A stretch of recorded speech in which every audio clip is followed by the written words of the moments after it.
Just got to look at the camera and not look at you.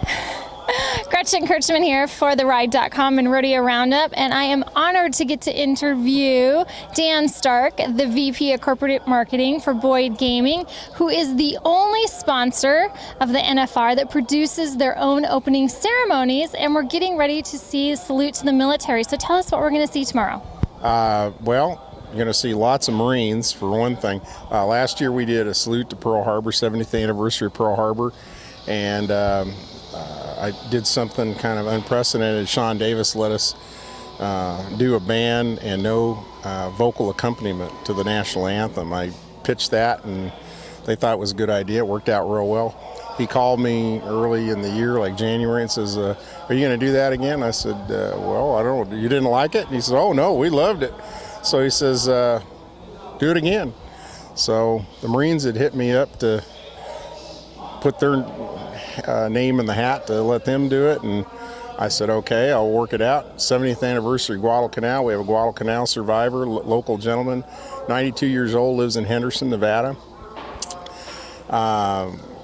We'll have him here tomorrow. And that gentleman was enlisted in the Marine Corps in January 1941, and he landed on the Solomon Islands, Guadalcanal, Tarawa, Saipan, Guam, and Iwo Jima, and won a Bronze Star with Combat Valor on Iwo Jima. So he's the real deal Marine. And we have the 1st Marine Division Band just arrived today from Camp Pendleton, all 45 of them. They wanted to bring 57. I said, you need to cull it down. Their idea You said you don't have enough hotel rooms left over there, do you? Well, their idea of culling it down was 45. So, and all their equipment and gear. And then we have the only official Marine mounted color guard will be here. They're already here. They ride Palomino Mustangs. Now, here's the Nevada angle, because these are Mustangs from Nevada, rounded up here by the Bureau of Land Management, and gentled and broke to ride by trustees of the Nevada State Penitentiary up in Carson City. So the Marines then adopted them, and that's what they ride. And they only ride Palomino Mustangs, nothing else. They brought 6 horses, used 4 for the color guard. I suggested they come in on Sunday, because I said some of those Mustangs probably haven't seen anything like this. I haven't been to Las Vegas and seen the bright lights. Well, and I didn't want to see a Marine get launched unexpectedly at the rodeo, so they agreed. I thought that was a pretty good idea, because they ride flat saddles, English hunt saddles. So there's no horn to grab, and if they get a little bronky, it could be it could be a rodeo in and of itself. Plus, they're coming out of a dry ice fog. They've probably never seen anything like that. Spotlights, sometimes horses will tend to jump over a spotlight if they're not used to it. So I'm trying to, be as safe as we can and have as good a production as we possibly can. So they took the suggestion. They came in on Sunday. They've been riding their horses in the arena late at night, working with the NFR staff and trying to do some practice ahead of time so that they know what to expect. Now, Dan is very, very humble, but I'm going to ask that you kind of give us a little insight to your connection at Nellis and some of the things that you do out there. Well, Nellis Air Force Base, there's a group here locally called the Nellis Support Team, and actually the Air Force and some of the other services have thought that's really a template for a good community support group. They have members. It's the dues are $300 a year. If you want to step up and be an honorary commander of a squadron or a wing, it's $1,000, and the money all goes to pay for things at the base that the Air Force can't pay for. So we support morale, welfare, recreational types of things, things to help kids that the government just can't afford to do.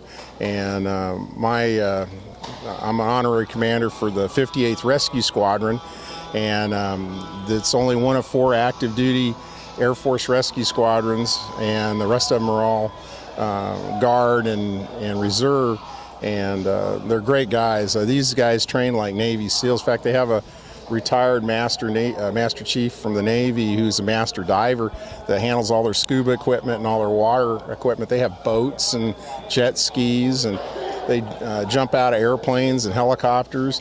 A few years ago, we had them rappel out of the ceiling here at one of our openings, And, Well, let's talk about that, because what ended up happening is a lot of the rodeos around the country then copied what they had seen here. So you set the bar. well, and I even had a few other people when we brought in the Army Memorial Cavalry Unit from Fort Huachuca.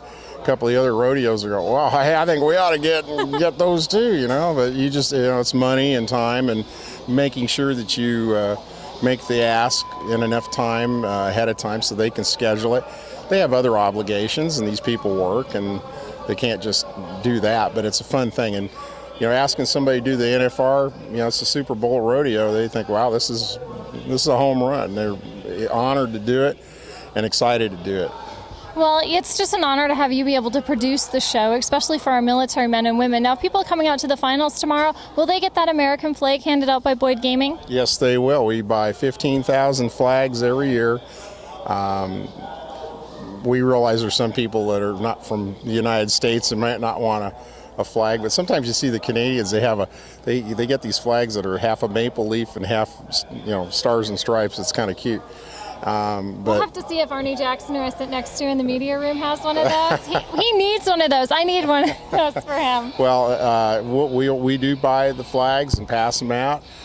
We even have some Proud to Be Vet shirts that we're probably going to give to vets if they want them. This is a big thing for our company.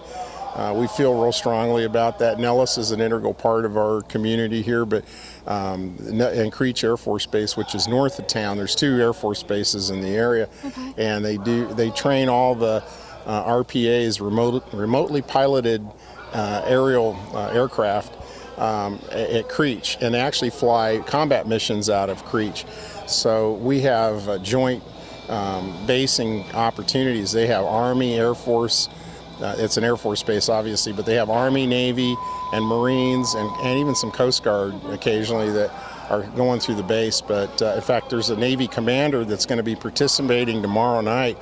He's an aviator, and he's flying with the Air Force F-22 Raptors, and he can't make the rehearsal tonight because he's out flying on a red flag, which is a big training mission where they do aggressor types of things, and they fly over the training range north of Las Vegas. So did he get a pass from you not to make he got a pass not to make the rehearsal because he was here last year and he participated, so he knows what to do. So that is a good deal. So how many hours does it take for Boyd Gaming to put this together? Gretchen, to be honest with you, I've never actually thought about it like that. This is for us a labor of love. We don't think it's a chore, so I don't really count the hours. We do put a lot of time into it. When you think about all the coordination, it's just myself and Jackie Ferrando and Jennifer Judkins, and there's 3 people that are coordinating all this, plus all the other things that we do in town with the Sam's Town, the Mechanical Bull riding event, and even some former NFR qualifiers are over there riding that thing and winning. Oh my goodness! Oh, that is good. Steve Wills, he's won a couple of rounds.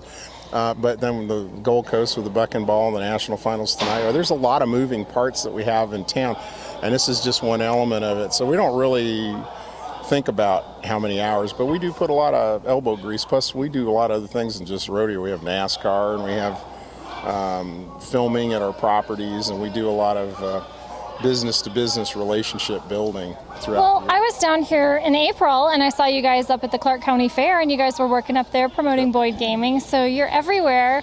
Yep, we are. Our retail team was out there doing that, and actually our retail team's over at Cowboy Christmas with a booth, and they're busy with that. Yeah, so let's talk about the Bucking Ball. Sure. Gary LaFeew's Bucking Ball at the Gold Coast. It is the party. It is the best place for dancing. I have to admit, I've tried out a lot of the different parties, and I'm always looking for the best dance floor, and you guys have it. Have you made any changes this year? Yeah, actually, we had a mechanical bull the first 2 years, a smaller one the first year, larger one the second, but then we wound up running out of space. So we don't want to move into a bigger room, so we thought, well, the bull's taking up too much space. We looked at how many people were riding it, the costs involved, and we took the bull out, and actually nobody's really missed it because it's a dance thing. We have the 2 live bands with Scotty Alexander, the opening band, and then the Texas Jam Band made up of members of George Strait's Ace in the Hole Band. Ron Huckabee is George's band director, and he's the one that actually kind of ramrods it, but there's 3 or 4 guys. Mike Daly, the steel guitar player and the Ace in the Holes, one of the members. Benny MacArthur plays the fiddle and lead guitars out there, and they're a lot of fun. These guys are great, and they love playing like honky tonks. They like people coming out and dance. In fact, they don't want to just go to do concerts. I mean, concerts are fine, but they love having the people dance. So we could put it in a huge big room someplace, and we just decided, hey, we want to keep it more intimate, and smaller sometimes I think is better. It's not that it's small, but by any means, it's in a large room. No, certainly. I've been up there dancing. There's always plenty of floor space. And last year, you guys had hired a few professional dancers. So if some cowboys come and they don't have a partner, there'll be some ladies there that they can dance with. Every night, 3 pretty girls that are out there dancing, and they. Before the live band starts, we have a DJ this year, courtesy Cooper Tires, one of our sponsors of that. And the gals are even given line dancing lessons, or little 2-step or whatever, So. And there's some star spotting out there. Oftentimes Donnie Gay will show up, or Gary LeFew's name's on it. So occasionally he's there, right? Oh, like he lives there. He does live there. But yeah, Donnie was up there 2 nights ago, and Bob Tallman and Boyd Pohamos will drop in now and then. And but we also have some of the contestants, NFR contestants, but we don't bother them. We kind of let them. They're up there to have a good time and relax, and so we're not tugging on their coat strings to sign autographs or be bothered. Just have a good time and enjoy yourself. But we had a lot of celebrities too. We had a bunch of the members of the Texas Rangers baseball team in there Friday and Saturday night. This first Friday and Saturday. And we get other stars. Luke Perry's dropped in from time to time. Yes, I've interviewed him a couple times up there. And did you have Blake Shelton show up last year after the ACA award? His band all did. Oh, his band did. Yeah, and they've had Leanne Womack's band show up too. So sometimes, a lot of times, it's the bands because they're coming in to jam. With the guys. With the musicians, with the connections. Well, they know everybody. They probably toured with them at some point. So.